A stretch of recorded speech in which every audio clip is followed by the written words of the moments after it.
Wow, thank you very much. Good morning, everyone. Wow, there's more people here than I thought. That's good. Well, most of you probably know who I am. Those of you who don't know, I'm actually a musician. Usually, most of the time, I stand back there. Which brings to mind, I don't know who thought it was a good idea to give me a microphone. The whole reason we're musicians, guys, is we want to be back there. But in any case, I am here, and I will be with you for the next 90 minutes or so. And what are we talking about? Locked in, right? I think you've all heard that already. Now, I'm not going to talk very much about this verse because it's actually a very familiar verse to most of us. And the imagery that it brings to mind is one of a marathon, a race, an endurance race. Hands up, how many of you have run a marathon before? Okay, a few of us. Congratulations, most of you are not insane. You know, it's actually said that one of the early signs of a midlife crisis is when you wake up one day and suddenly have the desire to push yourself and join a marathon. I can safely say that that has never happened to me, which just shows that I'm still in the dawn of my youth. Probably why they asked me to speak today. Well, anyway, marathons. At the beginning of a marathon, have you ever noticed that when you look at those photos, those videos, people seem very happy and hopeful and optimistic, like, yeah, we're gonna do this. Right? What happens after they start? Then it changes a little bit, doesn't it? I found this little picture online, which I thought was quite cute, about the different emotional states that a marathon runner goes through if you are, again, insane enough to put yourself through running 42 kilometers at one go, right? And so along the way comes doubt. Why did I even sign up for this?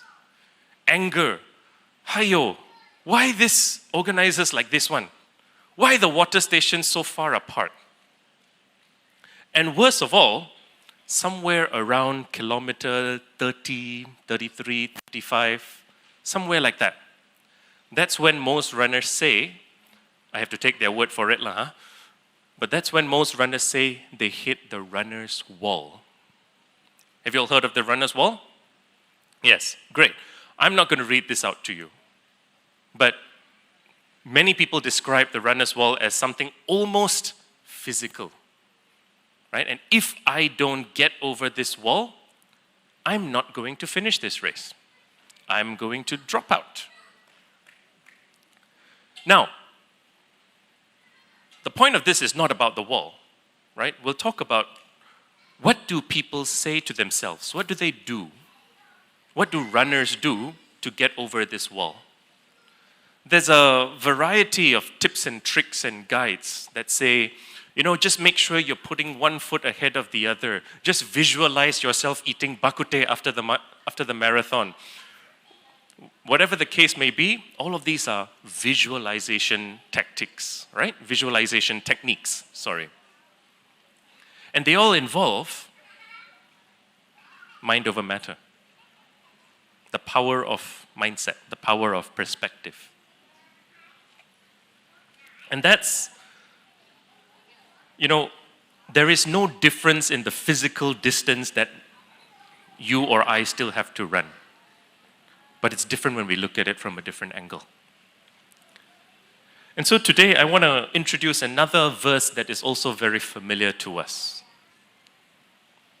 Oh, something went wrong with the slides, but I will read it out.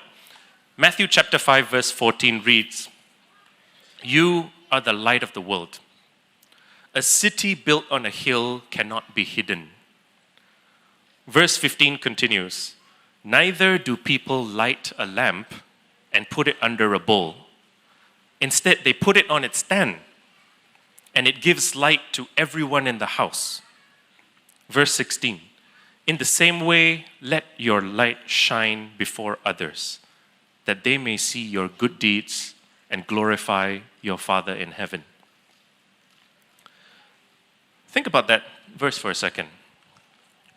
Sounds great, doesn't it? But let me ask this bluntly. How many of us can truthfully say today, yep, I am the light to the world. I'm a city on a hill, that's me. It's not an easy standard to live up to, isn't it? So let's delve into this a little bit further. Yeah?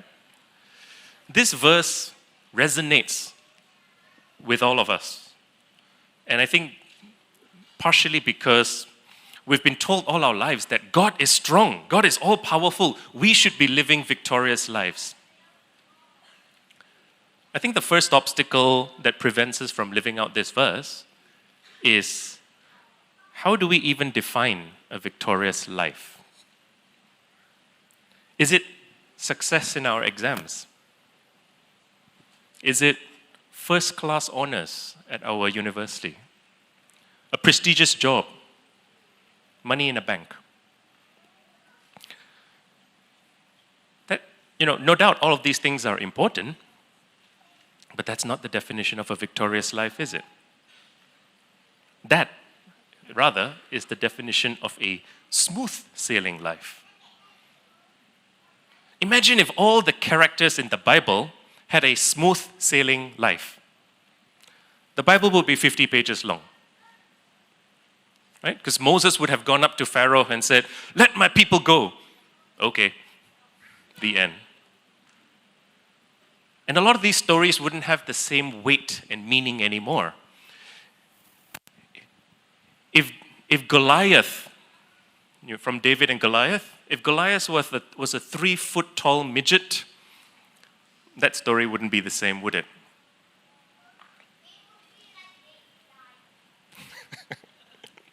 So, on a more serious note, I think we know that these things, these successes, these smooth sailing life, sounds great. But these are not ultimately the things that will fulfill us, nor give us purpose and meaning. Yet, we spend a disproportionate amount of time thinking about, worrying about, chasing them, and probably even praying about them.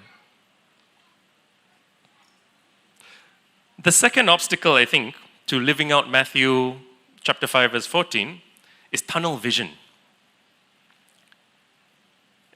Tunnel vision means, we see only what's right in front of us in our immediate circumstances to the exclusion of everything else. Have you heard of the expression, missing the forest for the trees? Yeah? Oops.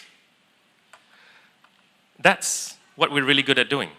We're really good at seeing the trees, and sometimes not the forest.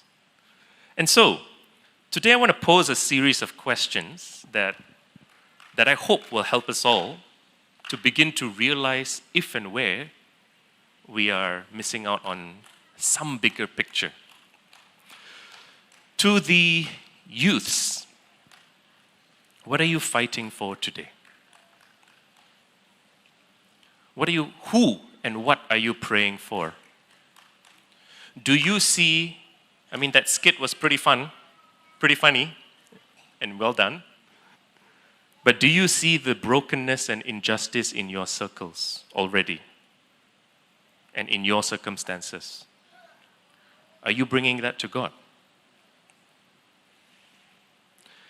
Do you know that something like 28 or 27% of high school kids in Malaysia are already showing depressive symptoms? That's 1 in 3. So you already see that around you, right? To the older youths, those of you who are going to university perhaps or college, right? Do you have conviction in what you've chosen to do? Remembering that you are now effectively adults and responsible for your choices in life. You're starting to see the big, big world through your own eyes for the first time. How are you responding? To the young adults who have just entered perhaps the workforce, what's your vision and mission for where you are? Not your company or your employer's mission, but yours.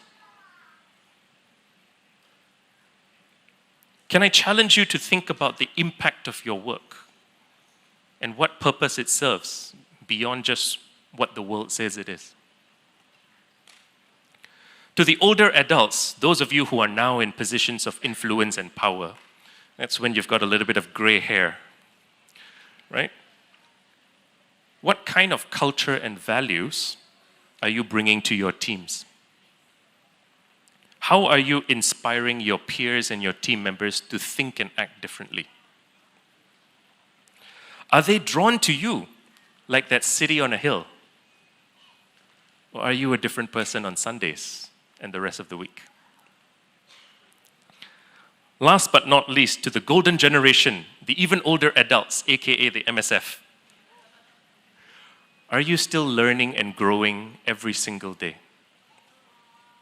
How are you using your vast wealth of knowledge and experience? Are you sowing this into the future with grace and patience? Or are you lashing out against the world changing in judgment and condemnation? Look, these are not meant to be easy questions. I did promise that my preaching would be fire and brimstone. So I have to channel my inner Reverend Hua Yong. Right, and he's been on for 2 weeks now, so I've got to keep up the tempo, you know. But look, jokes aside, these are not meant to be easy questions. I ask these not to offend, of course, but to provoke thought. See, Romans 12, chapter 2, states this very powerfully. We are to be transformed by the renewing of our minds. Renewal, renewing. It's not once off. It's constant. It's ongoing. It's an ongoing process for us to relearn how we see life, how we see people and God from His perspective. And I think this verse shows us that God wants us to think different, not just feel different. And so, we're talking about the power of perspective over here. Let me give a few quick snapshots from just, examples of people in our midst. Is Kathy Valencia here today? She is, right? Wave your hand, Kathy. Wave your hand. No? Okay, can't see where she is. Kathy, some of you know her, works in a company that has the potential. Kathy works in a company that reaches over 1 million people in Southeast Asia through mental health and physical health support. Now, Kathy has a choice every day, right? She can choose to see this as any other job. I'm just here to do my 9 to 5, to get my salary, work-life balance, and then I've got, other things to do after. Or she could choose to see it.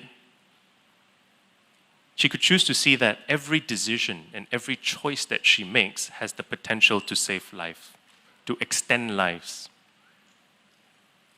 What's her choice? You'll have to ask her that, right?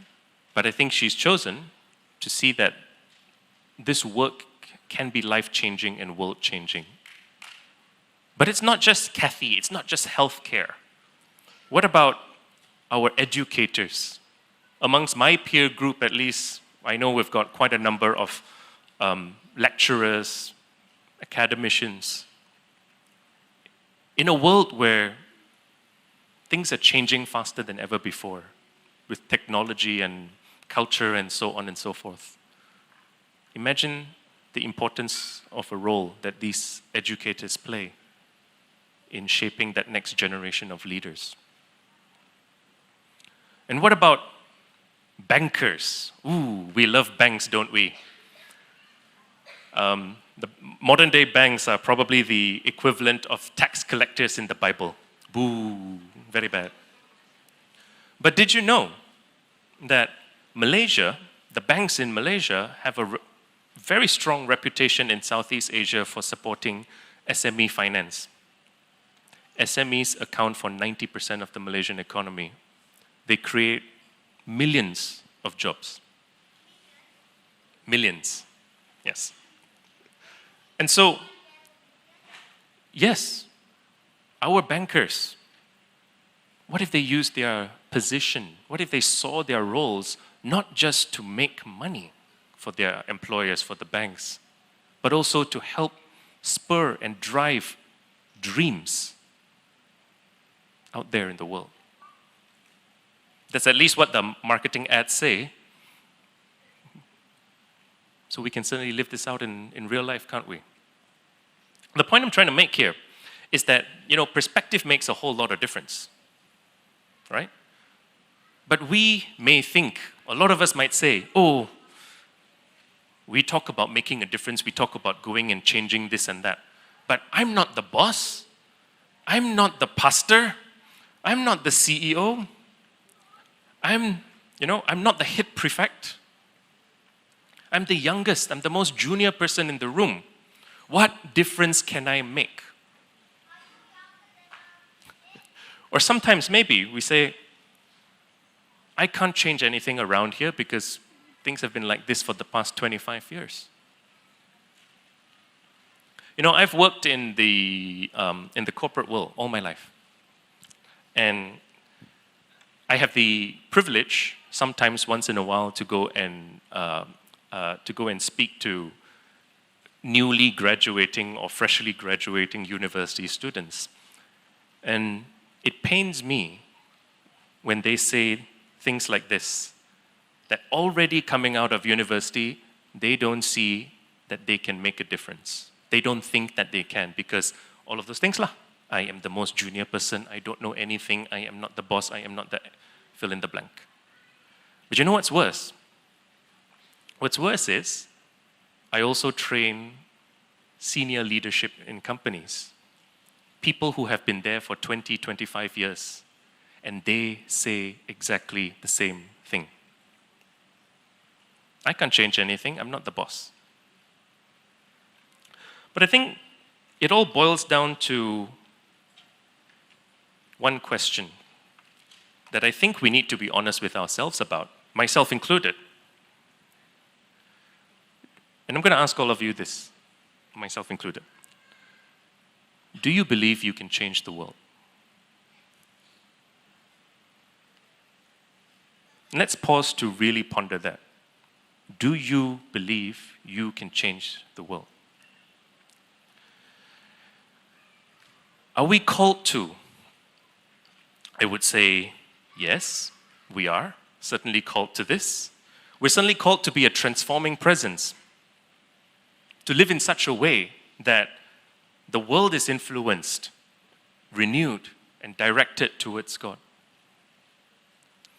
Look, there are any number of biblical references to this, of course. The Great Commission, City on the Hill, Salt and Light, we are Christ's ambassadors. So yes, I think we are called to do it. Are we equipped to do it? Well, yes. Because it's not our strength and intellect. It is God working through us. I can do all things through Christ who strengthens me. With faith the size of a mustard seed, I can move mountains. It's not me, but God working in me and through me. And so that means, logically, the only obstacle left is ourselves. Are we making ourselves available to God? Are we saying, here I am, Lord, send me? Or are we putting up weak excuses about our abilities, our positions, and our insecurities? I found this quote from from the late John Stott, who was an evangelical in the 20th century. I think he puts it nicely. We should not ask what is wrong with the world, for that diagnosis has already been given. Yep, we know the world's crazy.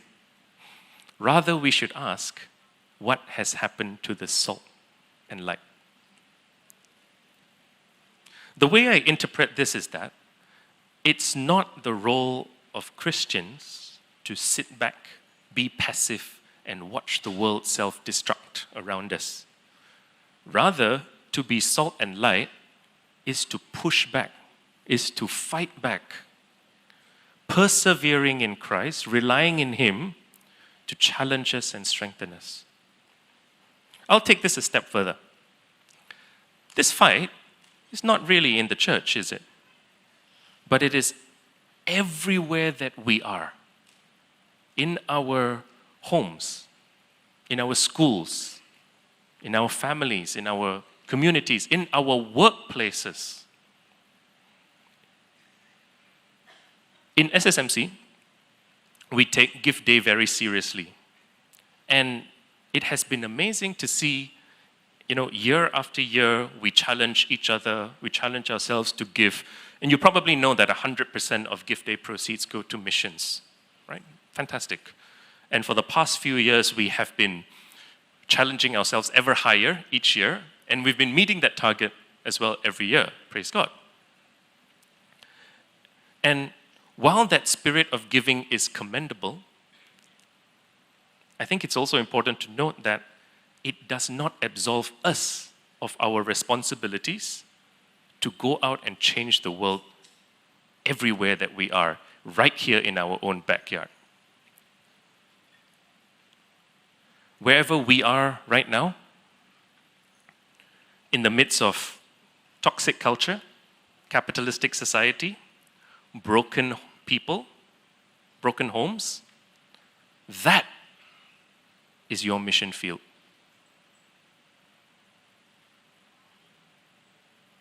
Here I am, Lord, send me.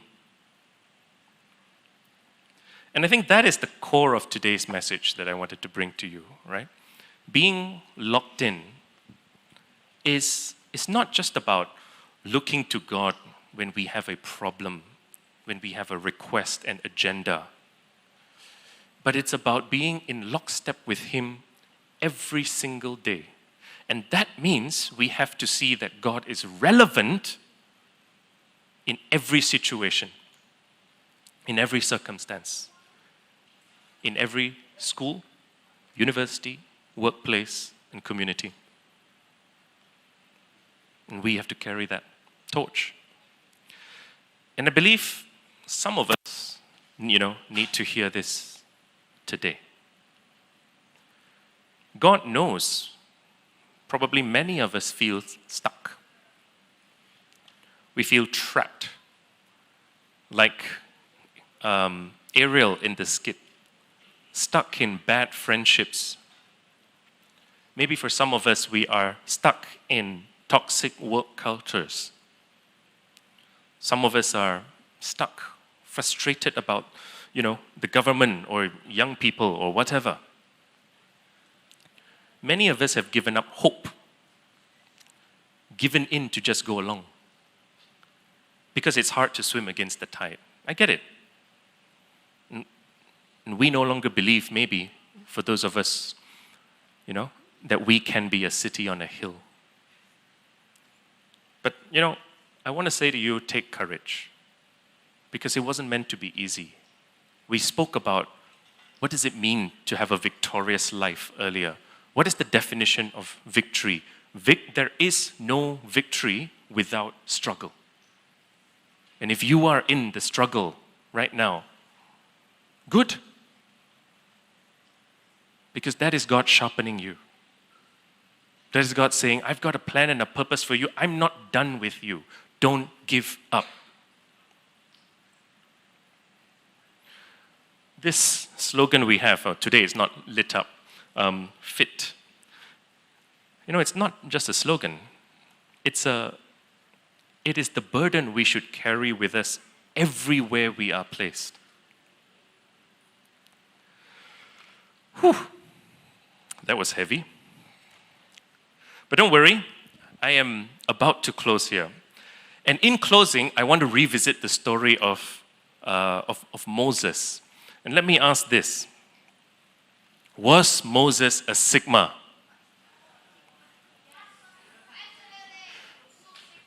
So, just in case anyone needs the context, Sigma means, was Moses the boss? Was he a big guy? Was he an awesome, confident, amazing alpha? Right? So, yes, how many of us say Moses was an alpha, a Sigma? Okay, all the children seem to think Moses was a Sigma. Well, maybe he was later in life, right? But when God first approached him with the whole burning bush, the fireworks, and everything, right? He wasn't what anyone would describe as a strong, confident Sigma. This man, this Moses, who would later go on to part the sea, he started with, what? Who? Me? Why me? Send somebody else. Send my brother, right? He's more eloquent than me. That's where he started. And how did God respond to all of this, to all of his insecurities, to all of his excuses and fears? I'm going to invite the worship team as we close, but I want to read this out to you. This is what God says in Exodus 4:12. Who gave human beings their mouths? Who makes them deaf or mute? Who gives them sight or makes them blind? Is it not I, the Lord? Now go. I will help you speak and teach you what to say. If we look deep into our hearts today, and I want to give everyone that time and that space to do so today, because I think this is really important. If we look deep down right now into our hearts, I'm willing to bet. I'm not a betting man, I'm not a gambling man, but I'm willing to bet that God has put something there. Not just today, but maybe for some of you, it's been there for years, for decades. A dream, or maybe just the seed of a dream. Something that he wants you to respond with, here I am, Lord, send me. Maybe it's a person's face in your mind. Maybe it's a group of people. It's probably scary.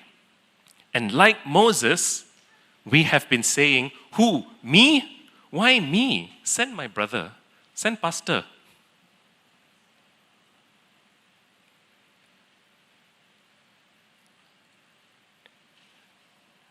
And it is exactly here that I think we make that choice. I come back to Exodus 4:12.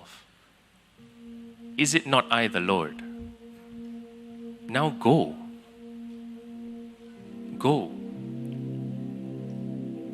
Do you believe you can change the world? Not you with your own strength, but in lockstep, locked in with God. Will you be salt and light? City on a hill. See, faith is a choice. The battle belongs to the Lord, but we have to choose to fight it. We have to show up. Choose.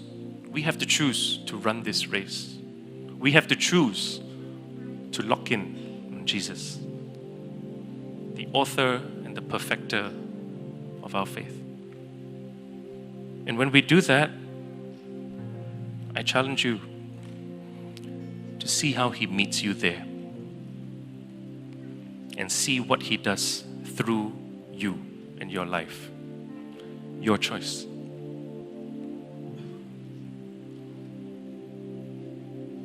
Thank you.